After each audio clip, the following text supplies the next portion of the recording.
ഈ വലിയ ലക്ഷറി അതിനോടൊന്നും വലിയ ഭ്രമം വന്നിട്ടില്ല. ഇല്ല ലക്ഷറി ലൈഫ് ഇല്ല എനിക്ക് പറ്റുന്ന സംഭവങ്ങളെ ഞാൻ ചെയ്യാറുള്ളൂ. ആവശ്യത്തിനുള്ള മാത്രം. ആവശ്യത്തിനുള്ള മറ്റുള്ളവരെ കാണിക്കാൻ വേണ്ടി ഞാൻ എൻ്റെ ജീവിച്ചിട്ടില്ല. എൻ്റെ ആവശ്യം പലർക്കും എന്താണ്? പറ്റാത്ത കാര്യമാണ്. അതെ, എൻ്റെ ആവശ്യം എന്താണ് അതേ ഞാൻ ചെയ്യും. അല്ലാതെ അവർക്ക് വേണ്ടി നമ്മൾ ജീവിക്കാൻ തുടങ്ങിയാൽ നമ്മൾ കടബാധ്യതയിൽ പോവും. നമുക്ക് വണ്ടി എന്താണ്, നമുക്ക് അടക്കാൻ പറ്റുന്ന എന്താണ് അത് നോക്കിയിട്ട് വണ്ടി മേടിക്കാം. നമുക്ക് വേണ്ട വീട് എന്താണ് അത് അതിനനുസരിച്ച് ജീവിക്കാം. അങ്ങനെ ഞാൻ ജീവിച്ചു വന്നിട്ടുള്ളത്. അതുകൊണ്ട് തന്നെ എനിക്ക് ഒരു പ്രശ്നം ഉണ്ടായിട്ടില്ല എൻ്റെ ലൈഫിൽ. ഈ നമ്മളിപ്പോൾ ഇന്ദ്രൻ ചേട്ടൻ്റെ പറഞ്ഞല്ലോ, ഉം.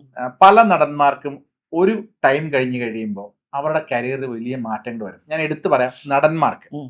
ഇപ്പം ഇന്ദ്രൻ ചേട്ടൻ നമ്മൾ കാണുന്നു, ബാബുരാജ് ചേട്ടൻ നമ്മൾ കാണുന്നു, സുരാജ് ചേട്ടൻ, ഇപ്പം ജഗദീഷ് ചേട്ടൻ ഒരു സമയത്ത് നിറഞ്ഞു വന്നിട്ട് പിന്നീട് ഫീൽഡിൽ നിന്നേ മാറി ടെലിവിഷനിലേക്ക് മാറിയിട്ട് വലിയൊരു തിരിച്ചുവരവാണ് നടത്തിയത്. അദ്ദേഹത്തിന് കരിയർ ഇപ്പം വളരെ മാറി വേറെ തലത്തിലാണ് പോയിക്കൊണ്ടിരിക്കുന്നത്. അങ്ങനെ കുറച്ച് എക്സാമ്പിൾസ് നമ്മളുടെ മുമ്പിലുണ്ട്. പക്ഷെ നമ്മളൊരു ആക്ട്രസിനെ എടുത്തു നോക്കുകയാണെന്നുണ്ടെങ്കിൽ അങ്ങനെ അപൂർവമായിട്ട് ഇപ്പം ഒരു ഗ്യാപ്പ് കണ്ട് തിരിച്ചു വന്ന മഞ്ജു വാര്യരോ ഒരു ശോഭനയോ അല്ലെങ്കിൽ ഒരു ഉർവശി മാമോ ഒക്കെ പറയാന്നുള്ളതിനപ്പുറം ഇതുപോലെ ഒരു ചെറിയ വേഷങ്ങളിൽ നിൽക്കുന്ന കോമഡി ചെയ്തിട്ട് അപ്സൈഡ് ഡൗൺ ആയിട്ട് കരിയർ തിരിഞ്ഞ് അത്ഭുതം സൃഷ്ടിച്ച ഒരു നടിമാരെ നമുക്ക് അങ്ങനെ നടിമാരുടെ കരിയറിൽ അങ്ങനെ ഉണ്ടാകുന്ന വളരെ കുറവാണ്.